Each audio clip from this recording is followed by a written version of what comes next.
গভীর জলে স্নান করতে গিয়ে সলিল সমাধি ৩ নাবালক। মর্মান্তিক এই ঘটনা অরুন্ধতিনগরের এগ্রিকালচার পুকুরে।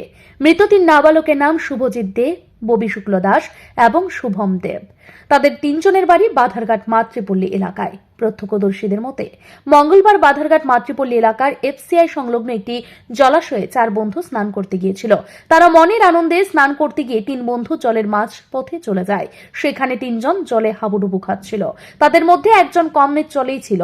সে অবস্থা বেগতিক দেখে আশপাশ এলাকার লোকেদের বিষয়টি জানায়। তড়িঘড়ি এলাকার লোকজন সেখানে ছুটে এসে জলে তাদেরকে দেখতে পায়নি। ততক্ষণে জলে ডুবে যায় ৩ বন্ধু। জল বেশি থাকায় এলাকার লোকেরা জলে নেমে তাদেরকে উদ্ধারের জন্য চেষ্টা করার সাহস দেখাননি। এই খবর পেয়ে সেখানে এসে আশপাশ এলাকার লোকজন এবং ৩ নাবালকের লোকেরা অপেক্ষা করতে থাকে। নাবালকদের বাড়ির লোকেরা কান্নাকাটি শুরু করেন। খবর দেওয়া হয় দমকল কর্মীদের।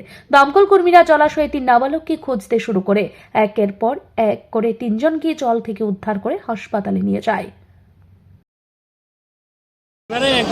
আমার পাড়ার একজন ছোট ভাই ডাক দিয়েছে যে তারা লোকের বন্ধু বান্ধব আরো 3 জন ছিল, 4 জনে স্নান করতে আসছিল। 3 জনে জলের ভিতর থেকে তো ডুবে গেছে। আমি যথারীতি ওইদিকে খবর পাই, ওইখান থেকে হয়তো 10 মিনিট পরে যে আমি আইসি একটু খোঁজাখুঁজি করার পর একজন পাইছি। তো হের কথা দিয়েছি বলে এক আর 2 জন আসছিল, বাদ বাকি ফায়ার সার্ভিস এসে আমিও যতটুকু সম্ভব আমি খোঁজাখুঁজি করছি, পাইছি না আমার বাদ বাকি।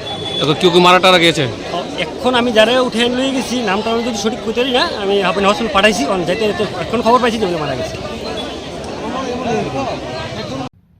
এ বিষয়ে পুলিশ কর্মী জানান, তারা খবর পেয়েছেন এফসিআই সংলগ্ন জলাশয়ে 3 নাবালক স্নান করতে এসে জলে ডুবে যায়। তারা এসে খবর দিয়েছেন দমকল কর্মীদের। দমকল কর্মীরা এসে একে একে 3 জনকে উদ্ধার করে জিবি এবং টিএমসিতে নিয়ে যায়। যে বাধারঘাট মাতৃপল্লী এগ্রিকালচারে এখানে একটা পুকুর, এখানে 3টে ছেলে স্নান করতে এসে জলে ডুবেছে। তখন খবর পেয়ে আমরা আসি এবং ফায়ার সার্ভিস টিম আসে। পুশ করে প্রথমে একটা ছেলেকে রেস্কিউ করে হসপিটালে পাঠায়, পরবর্তী সময় আরও 2 ছেলেকে রেস্কিউ করে হসপিটালে পাঠিয়েছি। আনুমানিক বয়সগুলি বয়স অনুমান 15-16 এরকম। নামগুলি একজনের ববি শুক্ল দাস, একজন শুভম আর একজন শুভজিৎ। ওদের বাড়ি এখানেই বাধারঘাট মাতৃপল্লী।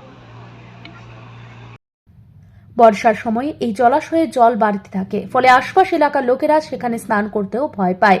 আবার কেউ কেউ স্নান করে মনের আনন্দে স্নান করতে গিয়ে 3 বন্ধুর আর বাড়ি ফেরা হলো না। ঘটনাকে ঘিরে বাধারঘাট মাতৃপল্লী এলাকায় শোকের ছায়া নেমে আসে। ব্যুরো রিপোর্ট, ঋদ্ধি নেটওয়ার্ক।